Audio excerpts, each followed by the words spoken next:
From Simon & Schuster Audio, Nothing Like It in the World, The Men Who Built the Transcontinental Railroad, 1863 to 1869, by Stephen Ambrose.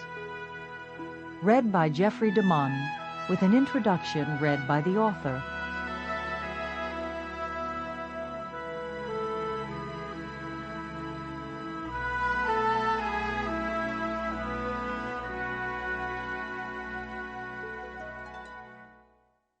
Hello, I'm Stephen Ambrose. Next to winning the Civil War and abolishing slavery, building the first Transcontinental Railroad from Omaha, Nebraska to Sacramento, California, was the greatest achievement of the American people in the 19th century. Not until the completion of the Panama Canal in the early 20th century was it rivaled as an engineering feat.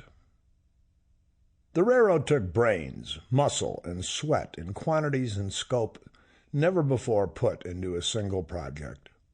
It could not have been done without a representative democratic political system, without skilled and ambitious engineers, most of whom had learned their craft in American colleges and honed it in the war, without bosses and foremen who had learned how to organize and lead men as officers in the Civil War, without free labor, without hard-working laborers who had learned how to take orders in the war, without those who came over to America in the thousands from China seeking a fortune, without laborers speaking many languages and coming to America from every inhabited continent, without the trees and iron available in America, without capitalists willing to take high risk for great profit, without men willing to challenge all at every level in order to win all.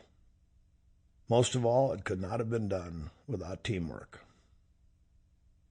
The United States was less than 100 years old when the Civil War was won, slavery abolished, and the first Transcontinental Railroad built.